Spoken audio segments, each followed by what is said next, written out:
Hey everybody, Who's Your Jedi here with another review for you. This time I'm talking episode 22 of season 3 of Arrow called This Is Your Sword, which if I remember correctly is actually the name of a song by Bruce Springsteen.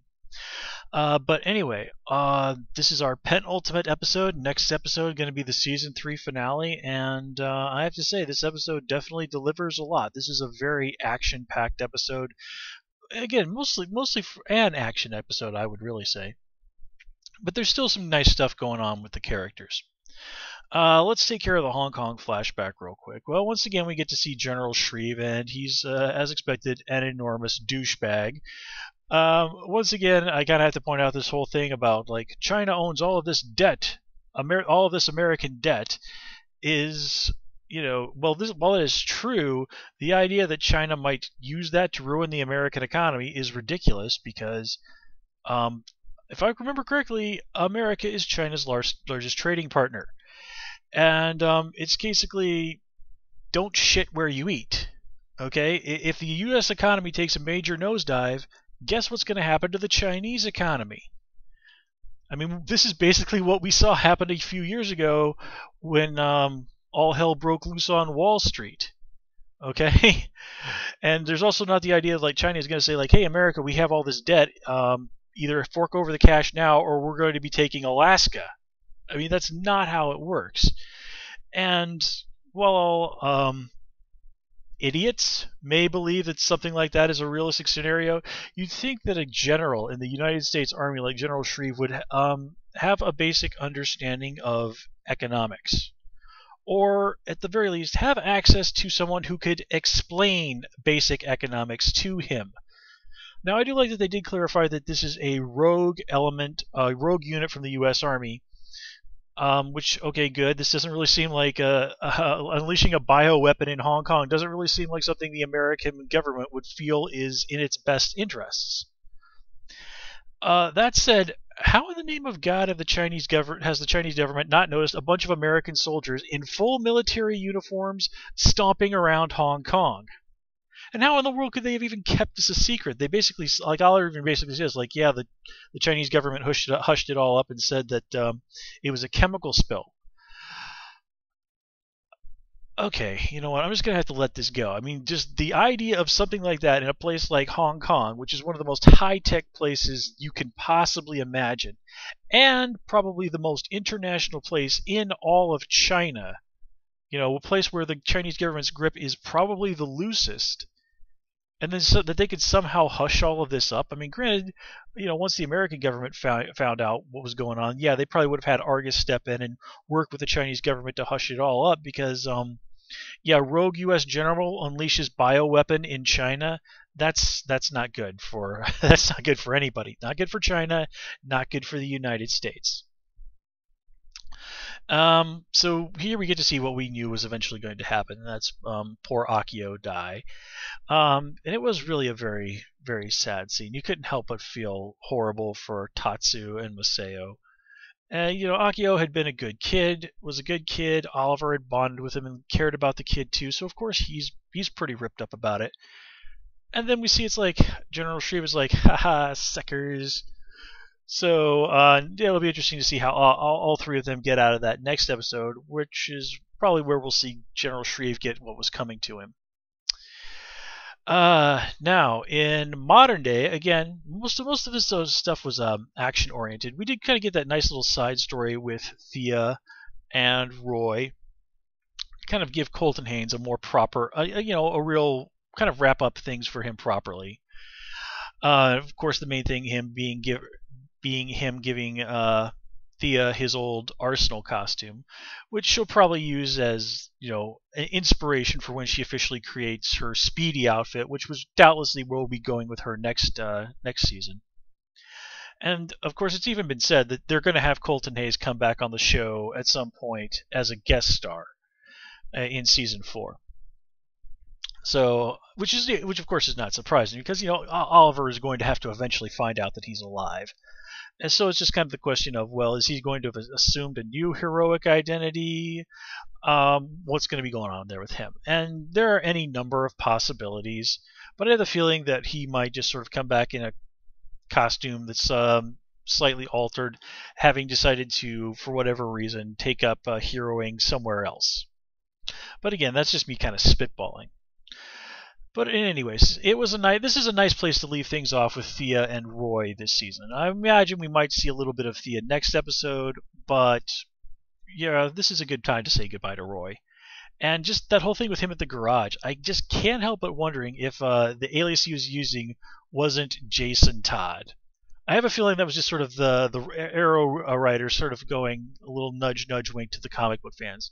They probably couldn't actually go out and flat out say he was using the name Jason Todd, but all the Batman elements that Arrow takes and just the name Jason.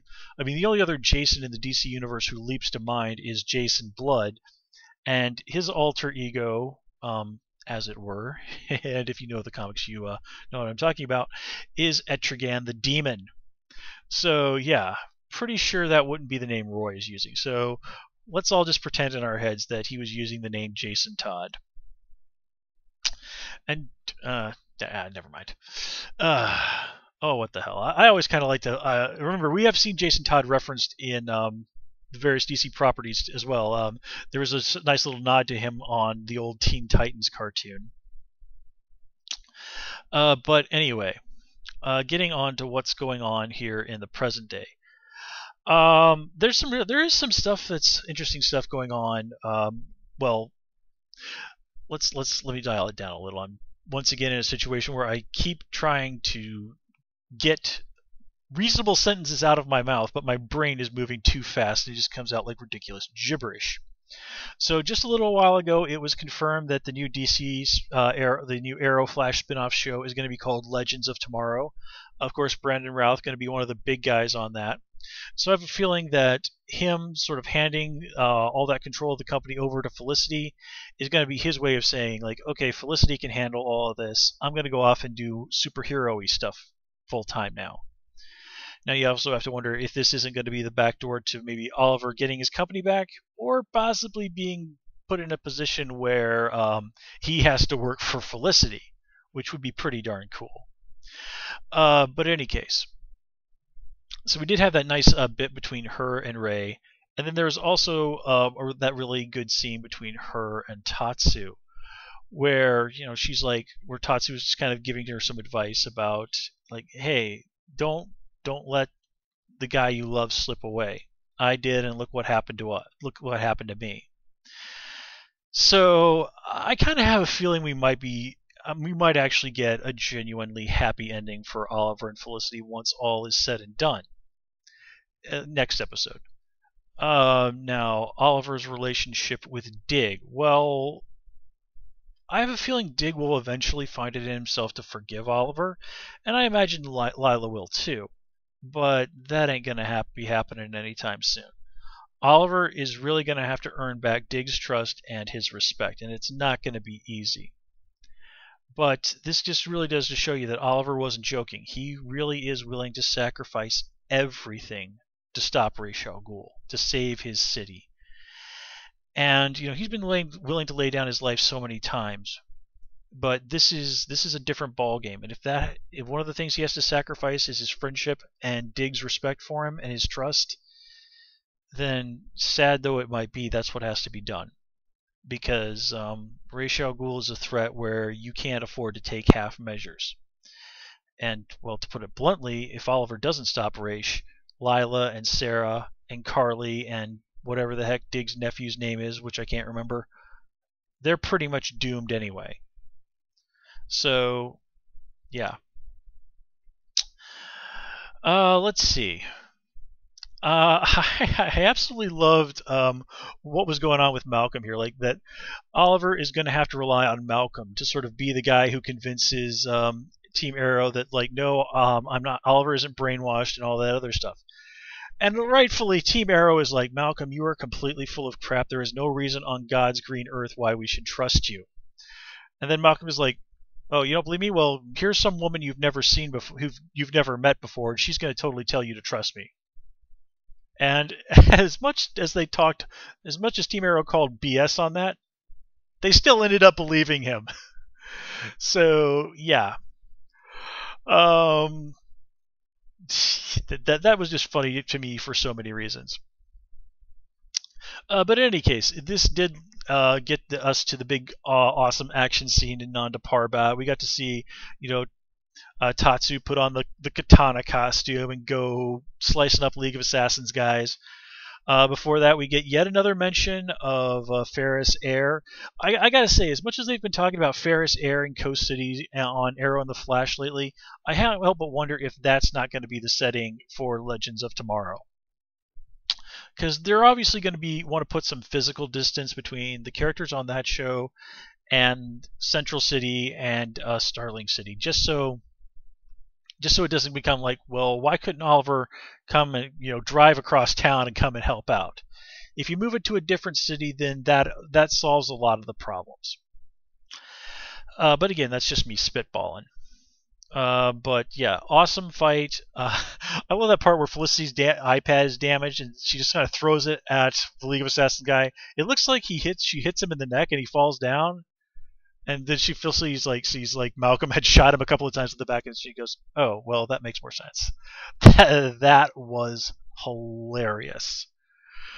Of course, we also got Ray popping up like Iron Man, and again, seeing as how he's going to be the guy who's one of the main people helming the show. That's the spinoff. Obviously, you want him to be there to be part of the big season finale, and show that Ray has at least improved a little bit as a superhero. We also got to see that really cool fight between Tatsu and Maseo, and of course that ends terribly tragically. You just like, man, poor Tatsu. She just can't catch a break, and Maseo is once again, kind of a really nice example of where Oliver could have gone, just like Malcolm Merlyn is. He's somebody who lost everything, and he could just never free himself from the pain. He got so wrapped up in all that just being able to lose himself in the League of Assassins was the best that he could really hope for. And just look at everything that Oliver has lost. Let's see. Now there's the whole thing where once again it looks like Malcolm has betrayed the team. Well, I'm kind of wondering if this isn't just another gambit on Oliver's part, and we'll talk about Oliver in just a sec.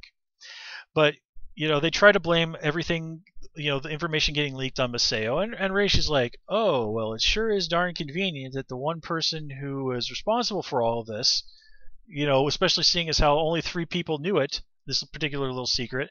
One was me, the other was Oliver, and the other was Maseo. It's convenient that the one person who's dead is the one who apparently did it.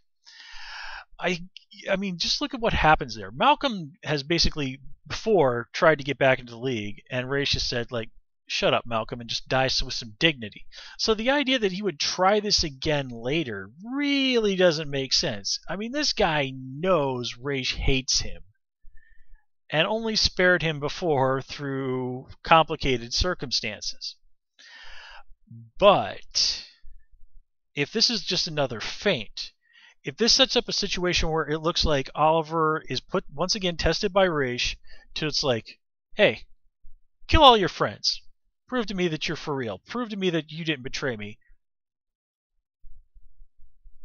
Well, that happens because of what Malcolm tells him. So then Oliver throws that canister, but nobody starts bleeding out of their nose or anything. So obviously he switched that with something that looks kind of like the Alpha and the Omega, but doesn't actually harm them. Or it was the actual Alpha and the Omega, and somehow all the members of the team besides Tatsu were inoculated against it without their knowledge. So yeah, this totally to me reeks of another gambit on Oliver's part. Now this episode, I was genuinely surprised to find out that Oliver was not brainwashed. I mean, after what we saw last episode, nothing else really made sense, especially since it looked like Oliver frickin' killed a guy. But then again, they've stomped into Nanda Parbat a couple of times, knowing full well that guys like Dig were going to use guns to shoot and kill people. And we also know that if he absolutely has to, Oliver is willing to kill, despite his promise to Tommy. like what happened when he killed the original Count, just as he was about to probably kill Felicity. So I guess that guy that he was hallucinating was Diggle. Oliver's like, he's a League of Assassins guy. I can kind of live with having killed this dude, and then killed him. I mean, again, it's another small sacrifice that you don't even realize Oliver made unless you stop and really think about what's been going on. Now, the question, of course, is, well, how did Oliver get around the brainwashing? Okay, this is something that we could probably do with a little bit of explanation, but after everything we've seen Oliver pull over the years, the idea of like, okay, I can work my way around a little bit of brainwashing from the League of Assassins. Not that big of a stretch. Oliver's picked up a lot of crazy stuff from Yao Fei, so who knows? Yao Fei, who knows what the hell else he might have learned at Argus, and we still don't know about his time learning, when he was apparently joined the Russian mafia. So again, there's a lot of room for how in the world did Oliver figure something out to get around that. And let's see. We do get a little bit more insight into actually Raish as a character this episode. He talks about Nissa's mother, and I can't remember exactly how he pronounced her name, but that is indeed the woman who in the comics was Nissa's mother. The thing that bothers me, though, is he said that she agreed to become his concubine. In other words, it was her choice to do this. And then he implies it's like, when I decided it was time to have a kid, I didn't give her any choice in the matter. Did this lady not understand exactly what the job of concubine entailed? Or was this just a case of like, she bought into what Raish was selling at first, and then later on she's like, oh wow, he's a crazy genocidal maniac, I kind of wish I hadn't signed up for this. And then Raish just didn't give her any choice. In any case, while Raish has shown moments of humanity that kind of make us sympathize for this. I mean, remember, he never wanted to become Ra's al Ghul. He was never given a real choice in the matter. Except, do this or your family will be tortured to death in front of you. And yet he has embraced it all. And while he does occasionally show these flashes of humanity, inside, well, he ain't called the head of the demon for nothing. He really is a demon, a monster. And while there might be some traces and vestiges of probably the good man that he was at one point, that part of him holds very little sway. Raish is really, in a lot of ways, what Oliver could have become if he'd gone bad, taken to the nth degree. In the same way, he's that sort of thing for Batman in many ways. And yeah, I think that covers everything I had to say about this episode, guys. I am beyond looking forward to this upcoming episode on Wednesday, the season finale. Gonna be so good. From what I've seen, we're gonna see some pretty darn crazy stuff. So yeah, and then, man, just sit back and think about how bananas season 4 is. Okay, guys, we're going to call it here. As always, please comment, rate, subscribe, and of course you can follow me on Twitter at Hoosier Jedi. Till next time, take care and have a good one.